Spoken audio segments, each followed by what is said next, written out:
So, good evening and welcome to SAS Sober and Smiling. My name's Rob. Nick.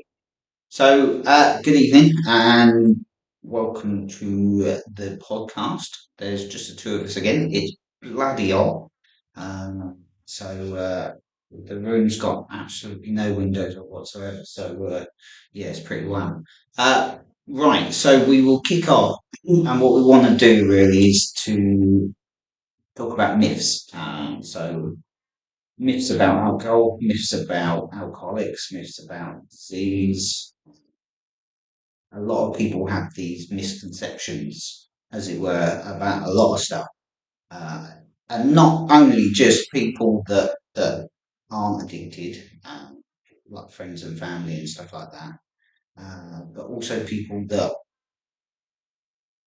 are struggling to come to terms with what they're doing and are worried about what's going to happen in the future and stuff like that. So there's so many, and hopefully we can dispel a few. Obviously, these are just us, but we've both been in recovery for long enough to work out what's really true and what's really not. Mainly from the general public, really. So we're just going to kick it off. This is probably going to run on. I mean, there's so many, so this could run on for weeks and weeks and weeks. So You did a few at least. yeah, you could do quite a lot. So right, we'll kick off. What should we kick off with?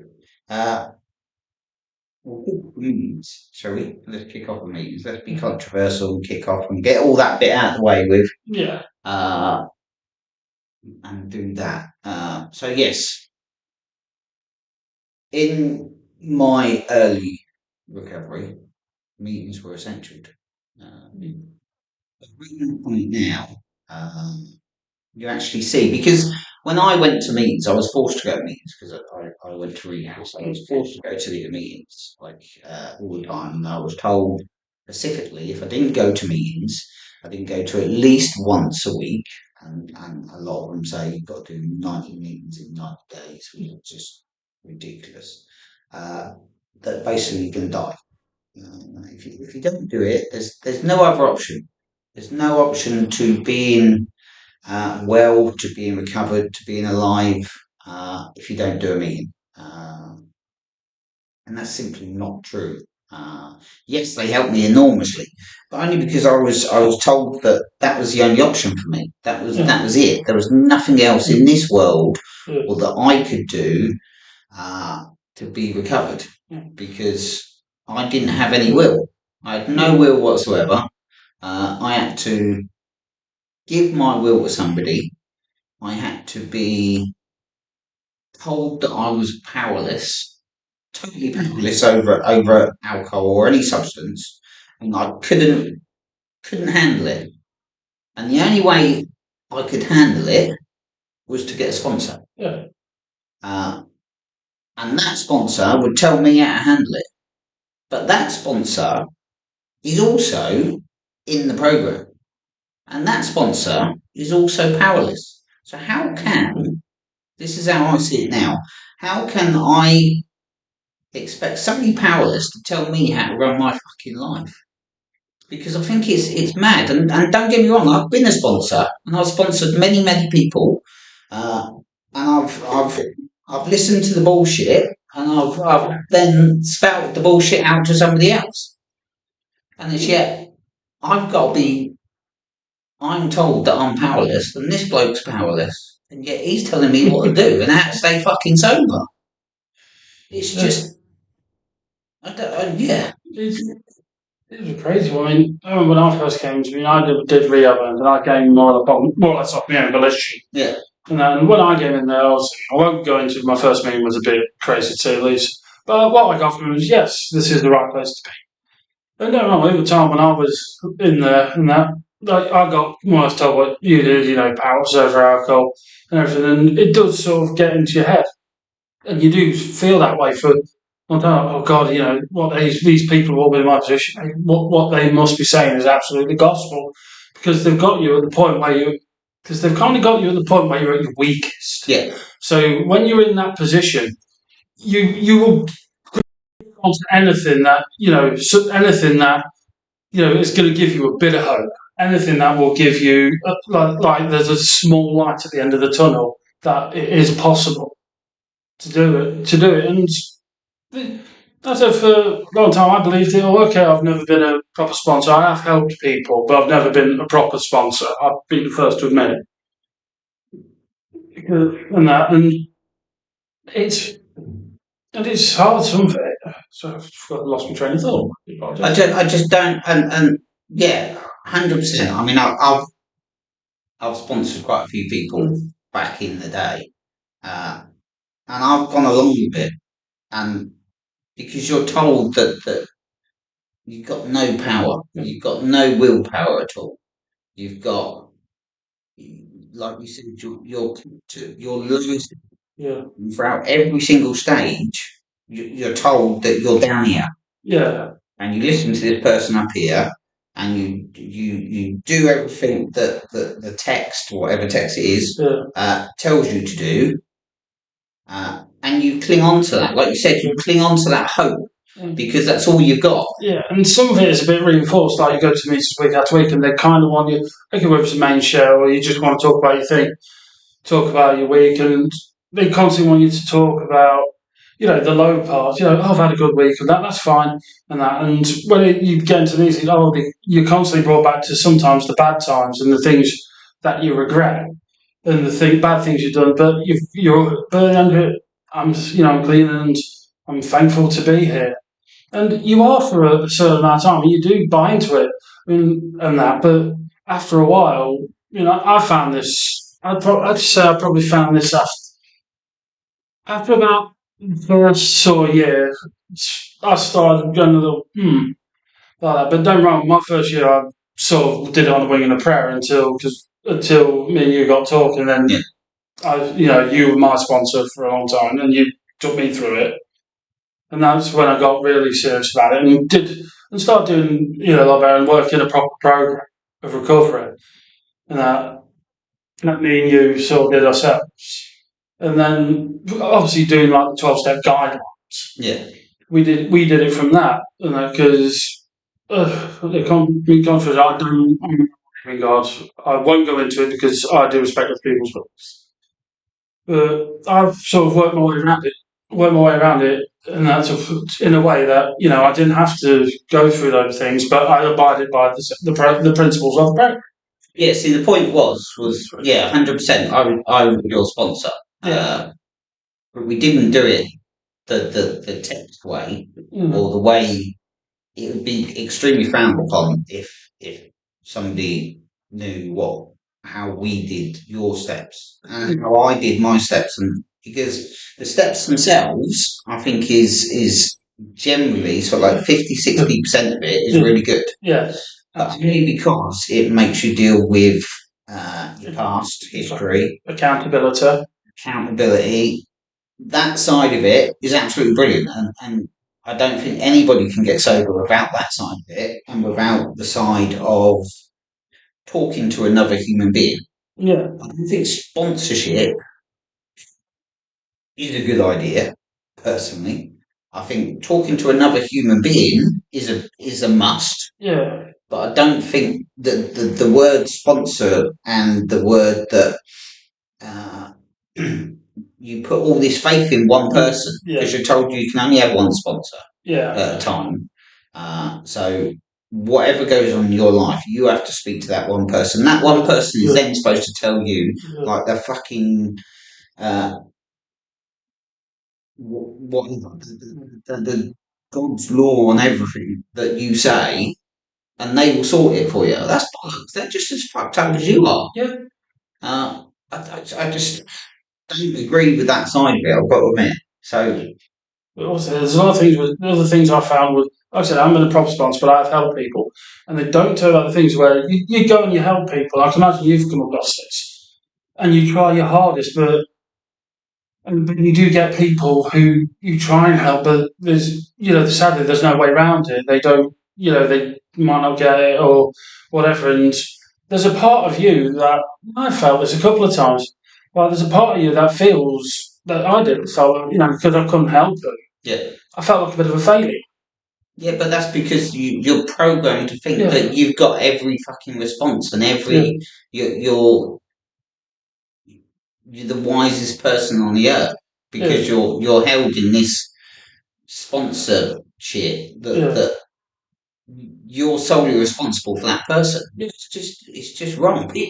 Some people don't get it. Some people come into recovery and they don't get recovery because half the time they listen to a lot of bullshit and half the time they don't understand that it's their journey and no fucker else's. Even the sponsor, it's got nothing. The sponsor shouldn't be telling you what to do. It's always my biggest gripe about a sponsor is a sponsor should not tell you. He can advise. Tell you what to do. Yeah, he can advise.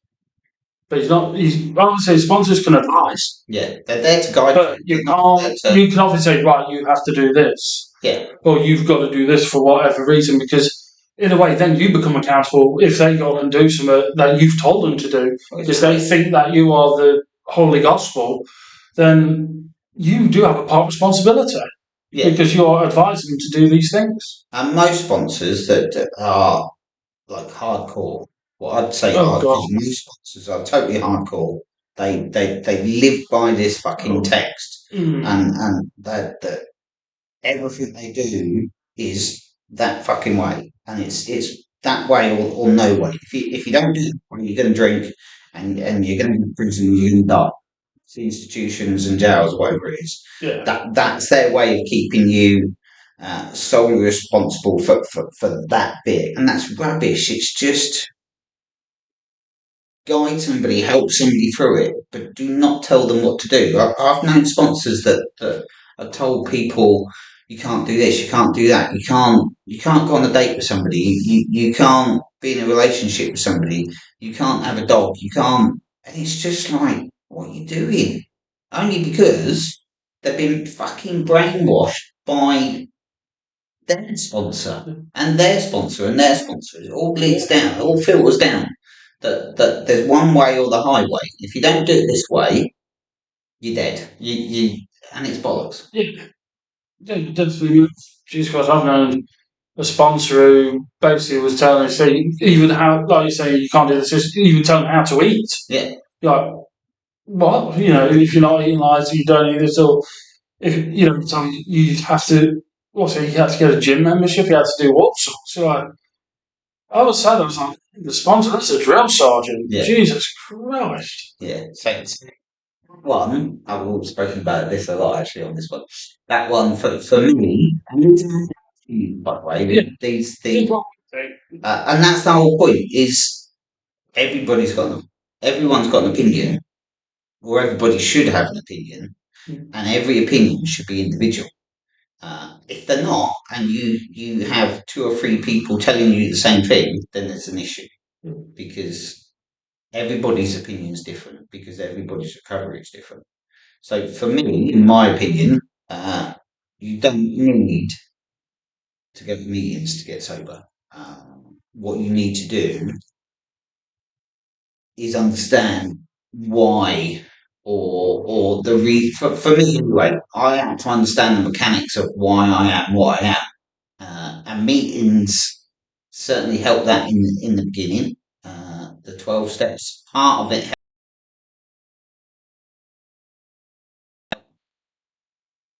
The rest of it, absolutely no, not at all. I could have quite easily got sober without meetings if I understood it, or if there was the knowledge about then that there is now. Yeah. If there was more videos and stuff like this and more podcasts like this, then yes, absolutely. I wouldn't have needed to go to a meeting. Yeah. So things used to back. They became or whatever big meetings and that all came because they came from a time when this stuff wasn't around and that. And with modern society, I mean, I know people who've got sober and who've never attended a physical meeting in their life. You know, they've got, you know, positivity podcasts and that they've done meetings online and that they've never attended a physical meeting in their life and they're doing well. Yeah. I don't think you need to, mate. To be honest with you, you just need to understand what's going on in your brain. Yeah. And for me, it leads us on to another one. So another myth, the big myth for me is basically addiction. It's just the word fucking addiction. That's the big myth for me. Is everybody thinks addiction addicts is basically just the substance, so the alcohol, drugs, whatever it is, the gambling, the sex. Uh, they think that's the issue, and everybody outside of recovery, The physical form then. Truly believes that it's the substance. So if you spoke to say my wife or you speak to Jim down the fucking road or whatever, they'd say the problem is that say like the alcohol. It's because you don't. It's because you drink. Yeah. That's your problem. You drink. Mm. You drink too much, and you don't know when to put it down.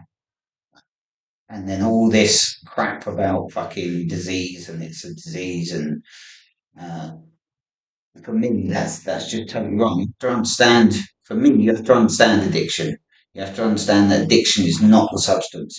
It's got bugger all to do with uh, a bottle of wine or a bottle of whiskey or drug or coke or whatever. It's got nothing to do with that. It's what's going on in that person's head that makes them an addict. What we call an addict, and I don't use the word addict anyway. I don't think it's right because it just conjures. It's too much of a label, It is, and it just conjures the man on the fucking park bench getting wankered, and that's not an addict. Yeah. It's not an addict. It's a whatever it is, really. It's a stereotype. It's fundamentally what it is. It's a stereotype when people think of an addict or an alcoholic. You think, like I said, the guy on the park bench. Yeah. The guy on the park bench with the bottle in the brown paper bag. How many of them do you know? And I've been in recovery for. I've been in obviously an addict all my life, and I've been in recovery for 8 years. I've never really had any dealings in out meetings, whatever, with the typical person that is a bum that drinks out of a fucking brown fucking bag. Where that came from, I don't know. That's a tramp. I don't know anyone like that. I think of all the other meetings and stuff like that, I don't think I've ever encountered it. No, not if I, man. Absolutely none. And it's really fucking just a normal person you would not know from walking down the street. You walk down the street, within 2 or 3 minutes, you're the past of an alcoholic. Yeah, it's just like the stereotype of, sadly, the homeless person. Yeah. You know, the long trench coat, the draggy trousers, little beanie hat, who's slumped on a park bench somewhere with a brown paper bottle in his hand. That's what people associate with when you say the word addict or alcoholic. And that. It's not thing. Yeah. The big straggling beard, you know. Yeah. And that. If they actually knew the truth of what an alcoholic or an addict looks like, they'd be surprised because it looks like you and me. It looks like us, mate. The person down the camera. Of course it does, yeah. It looks like anybody. It looks like your housewife. It looks like your doctor, your nurse, your businessman, your plumber. They're all, yeah. It's not the big misconception that anyone can spot an addict. No. You can't. Because the whole point of an addict is you're hiding it. You're hiding it. And like I said, there is such things like I say, there's the stereotype, and then you sometimes see the homeless people on the street. Yeah. But then again, I've known homeless people who've never drank a day in their lives. No. And it's sadly they just found times. Yeah. And then I've known people who've had everything, you know, cars, money, everything, and nobody realised until last minute that they had an addiction problem. And no one realised until it was all gone. No, exactly. And they were like, "Oh, would never guessed." You know. Yeah, never guessed. I never guessed. You know. I mean, I like to think that I can spot an addict, but because I've been around them obviously all my life. Yeah. And addicts tend to, in recovery, we need to be with other recovering people. In addiction, stuff like that, again, you have to be within the company of those sort of people. because you're attracted to them. Not just as in you go drinking with those people, but you're generally attracted to Yeah. other addicts. So you're probably married to one. You're Yeah. probably your family's probably part of it. You are Yeah. attracted to other Yeah. addicts and stuff, Yeah. whether you know it or not. You really are. Yeah. It's just because you feel comfortable in that. And I don't think just to bring up like the stereotype of how you spot an addict. I mean, you just have to look at. We spoke about the stereotype of the guy on the street, but they say the biggest sort of addicts slash alcoholics. If you in the people talk about professions like policemen, Yeah, doctors, teachers, they've those professions are rife with it. yeah. It's the person you least expect Yeah. because again they're hiding it. We all hide it. I certainly hid it, and I hid it from yes, people could tell because I Mm. was obviously drunk off the Yeah. fucking top.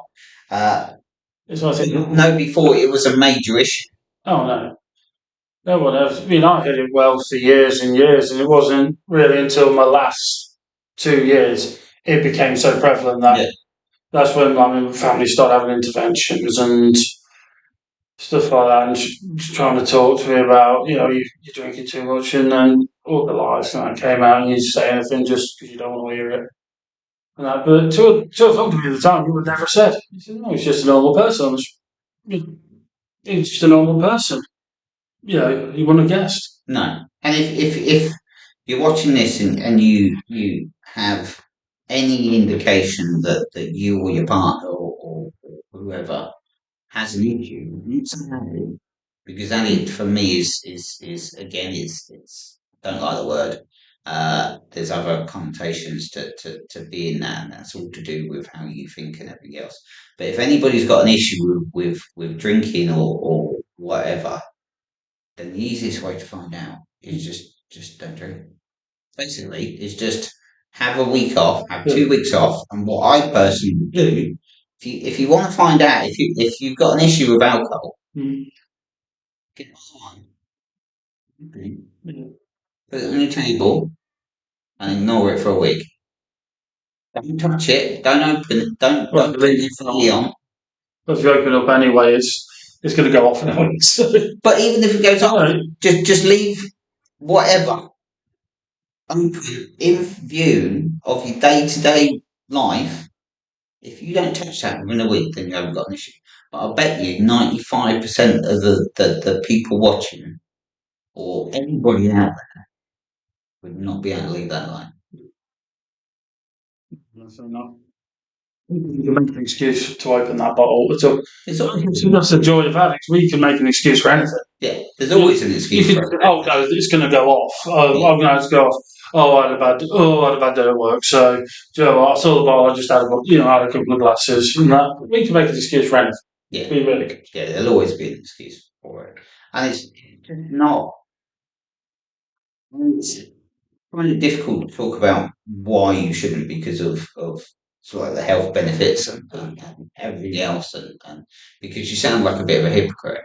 It's Mm. just like, when I talk to somebody, say I'm not going to mention names, but when I talk to somebody and go, and we've got an issue with somebody that I know is drinking too much and is like I know that they've got a major issue and they are an addict and everything else.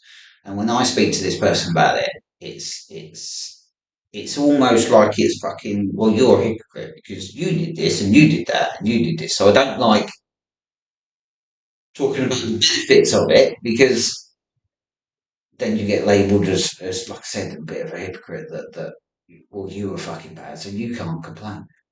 But yeah, the benefits of not drinking are just major. I mean, people don't.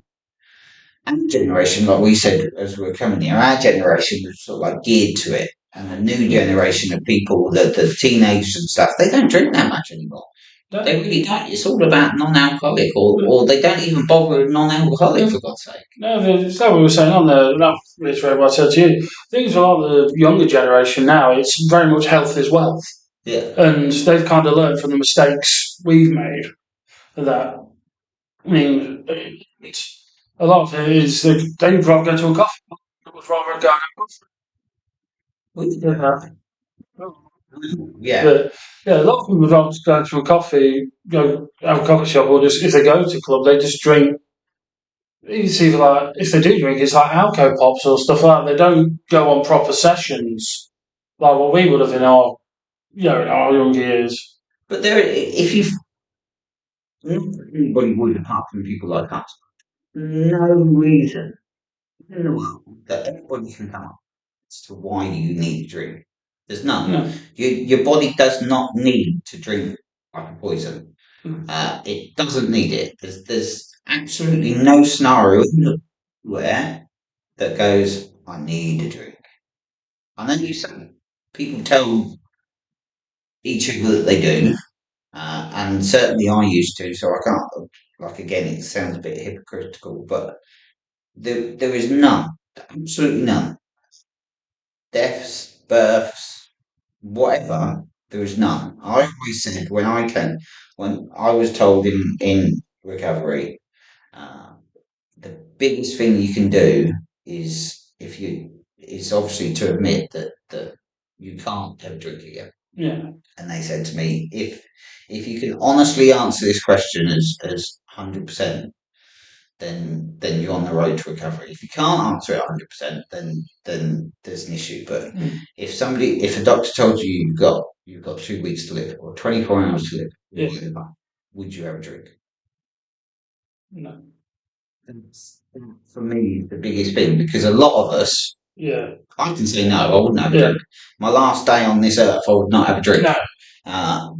But a lot of people out there, and I said that to quite a few people that not that I was sponsored, but in sort of like early recovery, and their answer was, "Well, you're not." Why not go out in a blaze of glory, sort of thing? Yeah, but you can't because there's no reason to. Why would you? I mean, we've after whatever it is, 3 days, 4 days, alcohol or I'm not sure about drugs, but alcohol leaves your system in 3 or 4 days.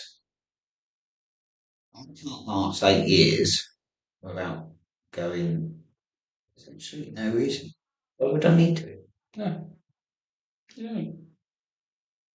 I've been telling you now, and I've got absolutely zero desire to want to ever drink again. I mean, what would happen? Honestly, what would happen?